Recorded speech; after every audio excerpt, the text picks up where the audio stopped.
Bismillahirrahmanirrahim. Assalamualaikum warahmatullahi wabarakatuh. Halo semuanya, kami dari kelompok novel karya Habibur Rahman El Sirazi. Sebelumnya izin memperkenalkan diri, nama saya Nazuh Hamidah. Saya Ani Sumaira. Saya Rasulullah Fatahiyah. Saya Jara Samarul Maada. Saya Ridwan Atizami. Baik, sebelum kita masuk ke ringkasan novelnya nih, kita bakal ngebahas tentang penulisnya dulu. Habibur Rahman El Sirazi atau dikenal dengan Kang Abik. Beliau ini merupakan novelis terkenal di Indonesia. Bahkan beliau ini pernah dinobatkan sebagai novelis nomor 1 oleh Insani Universitas Diponegoro. Beliau lahir di Semarang, Jawa Tengah pada tanggal 30 September 1976. Selain dikenal sebagai penulis, beliau juga dikenal sebagai penyair, dai, dan juga sutradara. Beliau lulusan Al-Azhar, Kairo, Mesir. Nah, karya-karyanya yang diminati banyak masyarakat, yang pertama itu ada tentang Di Atas Sejadah Cinta. Lalu yang kedua itu tentang ayat-ayat cinta yang sudah difilmkan. Dan yang ketiga itu tentang pudarnya pesona Cleopatra. Ada juga tuh dalam Mihrab Cinta, ketika cinta berbuah surga, sama ketika cinta bertasbih satu. Terus ada lagi ketika cinta bertasbih dua, Bumi Cinta, dan The Romance. Oke nih, sekarang kita bakal masuk ke ringkasan novelnya. Dimulai dari Ridho dulu kali ya. Jadi tuh saya akan meringkas novel yang berjudul Apitan. Jadi tuh novel ini menceritakan tentang 3 orang pemuda yang mencari ilmu atau menuntut ilmu di Madinah. Mereka tuh bernama Fahmi, Ali, sama Sufi. Mereka tuh mahasiswa dari Universitas Islam Madinah. Suatu hari, si Fahmi ini jatuh sakit karena keadaan rumah tangganya berteman gitulah. Berarti Fahmi udah rumah tangga? Dari rumah tangga gitulah.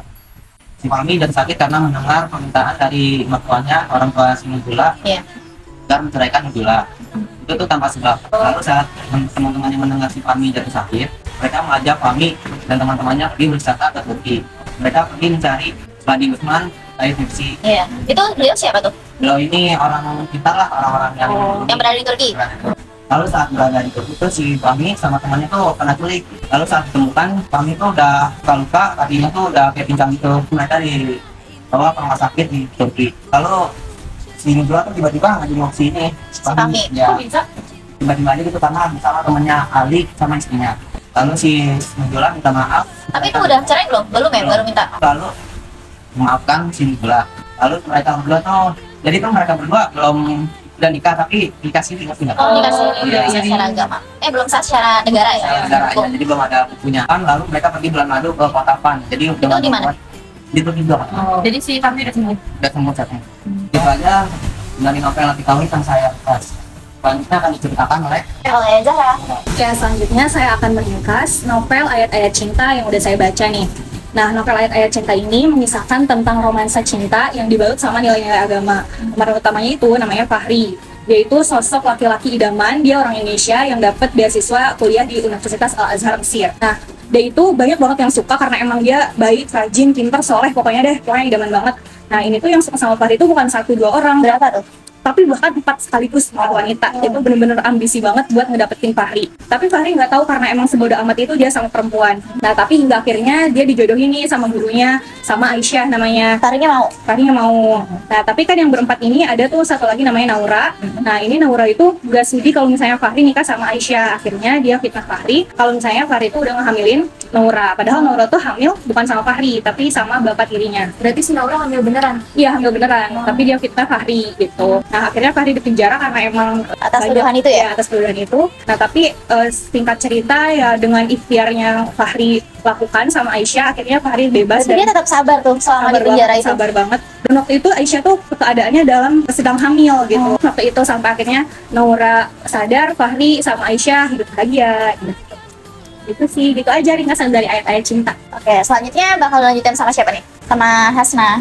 Nah, jadi yang novel ketiga ini tentang Dalam Mihrab Cinta ya, yang aku baca. Nah, Dalam Mihrab Cinta ini berisi tentang satu tokoh utama bernama Syamsul Hadi. Dia itu seorang santri di pesantren. Nah, dia difitnah sama temannya sendiri karena dikira mencuri. Lalu disidang tuh sama seluruh Santri di situ. Ya. Itu dia emang nggak suka nih sama si Syamsul Hadi Iya, ini? dia pengen kayak bikin si Syamsul Hadi Iri ya berarti ya? keluar dari pesantren. Akhirnya karena disidang bahwa dia salah, akhirnya dibunuhin terus dikeluarin dari pesantren. Iya. Nah, kedua orang tuanya kan tahu.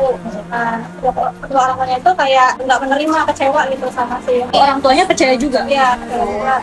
tanpa tahu yang aslinya. Lalu dia kabur malam-malam bikin surat buat adiknya. Terus di pas kabur itu dia kayak minta nyari-nyari pekerjaan, nyari tempat tinggal ke Jakarta. Nah di Jakarta ini dia punya satu tempat tinggal kontrak, tapi dia nggak tahu cara bayarnya gimana. Akhirnya dia bersikeras cari pekerjaan tapi nggak dapat, dan dia akhirnya mencopet, benar-benar mencopet. Si Syamsul Hadi ini? Iya, ketika dia mencopet, dia nemuin satu dompet yang isinya tuh foto Burhan, temannya yang fitnahin dia waktu di dompet, sama seorang cewek namanya Silvi. Nah Silvi ini tunangannya di situ tulisannya. Padahal si Syamsul tahu bahwa si Burhan ini punya tunangan lain di kampungnya itu. Akhirnya si Syamsul mau ngasih tahu ke Silvi ini, tapi tetangganya Silvi ini punya kayak mereka tuh butuh ustadz buat ngajarin anaknya namanya Dela. Waktu itu akhirnya dia dapat kerjaan itu buat ngajarin ustadz. Jadi kayak buat ngasih tahu ke Silvi itu tertunda gitu sampai terkenal di komplek itu, rumah itu. Akhirnya dia dikasih tawaran jadi siaran, ustadz ya ustadz buat ceramah di masjid-masjid. Masjid sama acara Ramadan. Akhirnya dia terkenal, terus dia ketemu sama Burhan, yang Burhan itu mau nikah sama si Silvi. Nah si Silvi udah tahu ternyata si Burhan ini adalah punya tunangan lain, terus punya juga dia juga kayak udah fitnah si Syamsul dulu. Akhirnya si Silvi memutuskan hubungannya sama si Burhan. Terus kayak lanjut cerita si Syamsul ini semakin terkenal kan, sampai orang tuanya tahu bahwa dia Jadi ustadz terkenal lah. Terus kayak Silvi itu dia kayak ngelihat si Naksir juga iya, gitu. Misalnya kayak dia jatuh cinta, di bukunya itu cuma segitu doang. Berarti endingnya gantung dong? Iya, karena di yang buku yang aku baca tuh Ada lanjutannya lagi? Ada yang lebih lengkapnya lagi. Oke. Selanjutnya nih, aku mau cerita tentang ringkasan novel yang aku baca. Judulnya itu Ketika Cinta Bertasbih Satu. Karena yang kedua bakal dilanjutin nanti sama Anis. Nah, ceritanya tuh tentang seorang pemuda. Ini tuh tokoh utamanya, namanya itu Khairul Azam. Nah, dia ini sekolahnya, dia tuh mahasiswa Khairo juga. Pokoknya setelah ayahnya meninggal, dia tuh jadi tulang punggung keluarganya. Nah, dia tuh kuliah di Mesir, S1-nya tuh belum selesai, bahkan sampai 9 tahun. Di Mesir itu dia jualan bakso sama tempe. Kuliah sambil kerja ya. Padahal tuh dia tinggal nyelesain satu matkul aja, matkul tafsir. Akhirnya dia tuh nungguin adiknya tuh pokoknya supaya S1 duluan di Indonesia. Dia punya 2 adik, cewek dua-duanya, tinggalnya di Solo sama ibunya.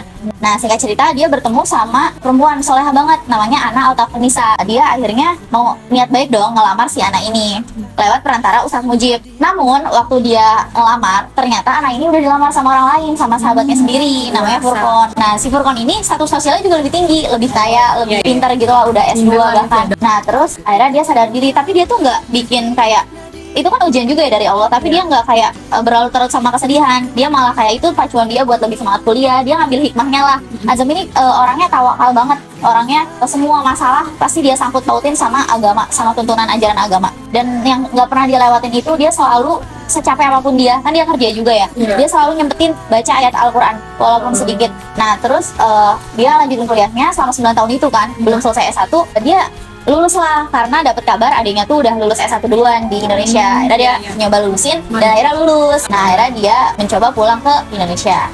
Sampai situ mau dilanjutin sama Anis. Aku baca novel Ketika Cinta Bertasbih 2 lanjutan dari yang satu. Nah di yang satu ini si Azam nih pulang dari Mesir karena dia udah nyelesain studinya di Mesir. Akhirnya dia pulang ke rumahnya dan dia bertemu sama ibu dan kedua adiknya itu. Pas sampai ke rumah itu, ibunya tuh kayak pengen nyariin jodoh gitu loh buat si Azam. Kok dia belum ketemu jodoh gitu sama si Azam nih. Akhirnya si ibunya minta tolong adiknya Azam nih, Husna, buat cariin Azam jodoh. Ya udahlah, dia dicariin lagi sama adiknya Azam jodoh. Singkat cerita, kan di satu si Ana ini udah nikah kan sama si Furqon. Nah, di situ kalau pas keduanya si Furqon ini ternyata punya penyakit HIV ya? Iya, nah di situ siapa tuh Ana, tunangannya Ana kan si Furqon ini. iya. Nah di sini tuh udah nikah nih, mereka berdua udah nikah, si Ana sama Furqon. Berarti Furqon ini nyembunyiin penyakitnya ya sampai dia nikah. Iya, betul. Habis itu si Ana bingung nih pas malam pertamanya, kok dia nggak disentuh sama suaminya si Furqon ini. Dia bingung lah, akhirnya mereka pergi ke suatu kota buat honeymoon, tapi si Furqon ini nggak juga menyentuh si Ana. Nah bingung lah mereka, akhirnya mereka ngobrol berdua, ternyata si Furqon ini punya penyakit HIV. Ana nih kaget, kenapa kamu gak bilang dari awal, kata si Ana. Habis itu si Ana minta cerai sama si Furqon, cerailah mereka. Habis Furqon juga setuju berarti? Furqon setuju, habis itu pulanglah mereka berdua dari kota itu, kembali lagi ke Azam. Azam di situ minta tolong, kan Azam udah berusaha mencari jodoh tapi nggak ketemu-temu. Si Azam ini minta tolong kiai dari bapaknya Ana ini untuk cariin jodoh santri siapapun itu. Lalu si Pak Kiai ini ceritalah, ngasih tahu ternyata itu anaknya sendiri. Akhirnya si Azam ini menyetujuinya. Tapi Azam Ana tuh nggak tahu kalau itu anak. awalnya dia belum tahu, akhirnya dikasih tahu kalau perempuan itu adalah anak. Akhirnya mereka menikah dan hidup bahagia. Itu dia ceritanya. Bismillahirrahmanirrahim. Perkenalkan, nama saya Selma Kamila Putri dari kelompok Habibur Rahman El-Shirazi. Saya akan menjelaskan sebagian besar dari isi novel karya Habibur Rahman El-Shirazi yang berjudul Di Atas Sajadah Cinta. Dalam novel Di Atas Sajadah Cinta ini menceritakan kisah tentang pemuda yang bernama Zahid yang sangat taat terhadap agamanya yaitu Islam dan sangat takwa. Kemudian dia juga pemuda masjid dan sehari-hari dia hanya beribadah kepada Allah Subhanahu wa taala. Lalu pemuda ini juga sangat cerdas. Dengan kecerdasannya dia juga mempelajari banyak ilmu-ilmu fikih dan juga menjadikannya tauladan di dalam kota tersebut, kota Kufah. Suatu hari di perjalanan menunggu temannya sakit, Zahid bertemu dengan seorang wanita. Wanita tersebut bernama Afirah, seorang gadis cantik, kerupawan, cerdas, dan baik hati. Singkat cerita, karena pertemuan tersebut, kedua insan itu jatuh cinta. Hari berganti bulan, akhirnya Zahid memberanikan diri untuk datang ke rumah Afirah, tentu saja untuk melamarnya. Lamaran tersebut ditolak lantaran Abu Afirah atau bapak dari Afirah telah menerima lamaran dari Abu Yasir atau bapak dari Yasir yang merupakan seorang saudagar kaya, sehingga dia tidak bisa menerima lamaran dari Zahid. Lalu suatu ketika Afirah mengirimkan surat kepada Zahid yang mengajak untuk melanjutkan kisah cinta mereka dengan jalan yang sesat. Namun, siapa sangka Zahid langsung menolaknya dengan tegas, lalu menasihatinya. Setelah membaca balasan tersebut, Afirah menangis. Menangis tapi bukan karena kesedihan, melainkan karena bersyukur atas hidayah yang Allah berikan lewat pemuda tersebut. Dan disangka ayahnya Afirah atau Abu Afirah terketuk pintu hatinya untuk membatalkan pertunangannya dengan Yasir. Dengan hal tersebut, Afirah langsung mengabarkan Zahid lewat surat. Zahid merasa sangat bersyukur dan senang. Lalu dia langsung bergegas untuk melamar Afirah. Akhirnya pernikahan keduanya pun berlangsung mengikuti sunnah Rasulullah SAW.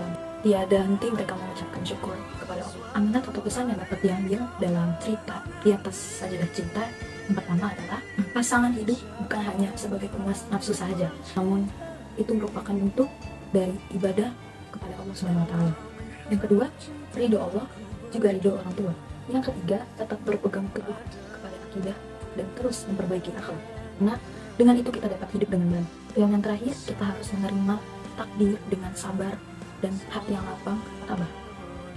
Karena Allah kadang-kala menguji kita dengan kesusahan. Ketabahan juga membantu kita untuk mengembangkan ketangguhan mental untuk menghadapi masa depan yang lebih baik. Baik, kalau pesan moral dari novel aku sih itu tentang tawakal ya, tentang usaha kerasnya Azam tuh. Dia kan pekerja keras banget sama apapun situasinya, dia selalu sabar, selalu bawa semuanya dengan tuntunan ajaran Islam. Jadi dia nggak pernah berlarut-larut sama kesedihan. Oh, kamu? Kalau misalnya aku itu tentang kesetiaan yang dimiliki sama Aisyah ke Fahri, terus tentang berserah pokoknya pada Allah Subhanahu wa taala sama ikhtiar. Kalau kamu? Kalau misalnya aku tentang yang pertama bekerja keras ya, yang kedua tuh sabar, terus husnudzon sama Allah, Kak. Kayak dikasih pasti Setiap ujian. Setiap ujian pasti bakal dikasih kebaikan. Iya. Kalau Rido? Ini tuh tentang persahabatan yang gak bakal ada habisnya. Oke, kalau Anis? Pesan moralnya itu bersungguh-sungguh dengan apa yang kamu lakukan.